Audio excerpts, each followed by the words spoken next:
onwelo mgbe nji wee sị onwelo dibia nta emenubemie. And after all, Soludo nwelo mgbe o ji wee dị against ndị dibia because ejego nnata. Ebe a na-ekwu ọkọ Okongwu ejekwa na nnata. Onwelo mgbe Soludo ji dị against ndị dibia. Na ife Soludo dị against bụ ndị na-eje na mmiri ya pollute mmiri, achụ aja n'ime mmiri. And again, nwatakịrị bịaza kịta onweghị ife na-alụ ịchọba ọgwụ ya agwọ ka i wee bute 1 million. According to Soludo, aka aja na-ebute ọnụ mmanụ. Ọ bụgodo na ị ga-alụ ọrụ mmụọ ya nwee ife ị na-alụ. Ị ga-enwe ọrụ aka, nwee ife ị na-alụ asị what did you do for a living? Tụọ ya aka wee jebe ịgwọ ọgwụ. So unu nwee sịba na ọmụ ụtara onye a no I don't do anwe ịpụ adị onwedo onye ifugodo onye nwasef ya paaki godo na akụ na-azagodo ọgba nke onwe ha you dare not una communicate together. Are you getting me? So I thank everybody. Onwe onye nsisi je ebute onwe onye nta that kind of thing no day. Bikonu. So I appreciate everybody that come to my rescue. I appreciate him onye ọbụla. Manda na akpọ m na phone na-enwetara mbiko. Onwe ka ife sede. I will still reply all your message mo emesia one after the other. So dalon as no gadilu nwoke na mma, telu nwanyị na mma. And another thing, so many people say no maka na nneja agbande dibia video na nke. Let me tell you one thing about me. I'm a content creator, and when it comes to content creating, I have my own niche. And my niche is to interview, create awareness. Onwe onye na-create awareness iche. Eburu pastor kpọọ m mma agba video. Eburu politician kpọọ m mma agba video. Eburu mortuary attendant kpọọ m mma agba video. Eburu dibia kpọọ m I will go do you video. Video name is to create awareness, not to convince you to go there. Adama eme mmadụ forcing.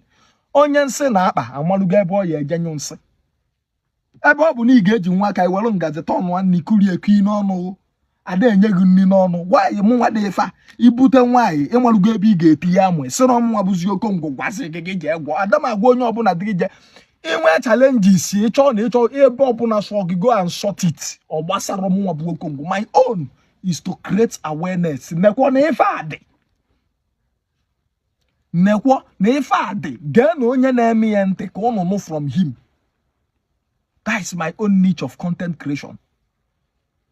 And the more we na emesi ameti beti in so many diversion because also dibia na ada agba mezi ndị mmadụ. Ya na Okongwu dibia na aza mezi ndị mmadụ bezi afa na afụta no no kambia. So ndị dibia can na agba video. Na na work within the no. Eba na say native doctor, if you call me and pay me for advert, I will deliver because my work is to advertise too. Masko na madem advert. I will verify. Ebe my power reach. Me verify. Yes, if you know because you go improve mmado ni email ye. Na kwa mmado no good. How many years ki me go eje US ndo obodo na si yes eziokwu ayi mu o te go mebe nya bi fe. Onwenu be problem okwa before I will do the advert. Then any other thing this is called there. Abulom FBI. Yem bubu a content creator. Come on, meme onike mulu. Memo nike mulu. And some things in a menu question. You make it create awareness for people to know no they fad. Obuno na men ke denjo na malo. Obuno na men ke wezibu phone na malo. We take immediate action about that thing. I'm not forcing anybody to go and do juju. I'm not forcing anybody. I can never force you. Why made you force so I'm able? Your problem is your problem, not my problem. My problem, I will go and shot even self before Okongwu. We bobande dibia na oko. Onwe October gwada na mmiri agwoba gwogu before we bito my own. Obulo no mu gwanda mmadu na na agwoba gwogu. Munwe ayobu na nwa onye no ya puta no why asi no jenube nke dibia. Aseze na no Okongwu se gije ase hongije. Video bu na efo mme. If you will, onge nwa game if ito. If before I'm only a content creator. I create awareness.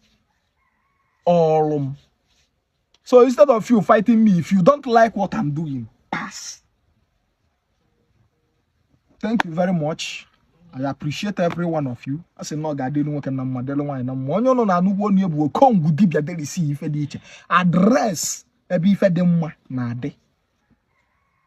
We move.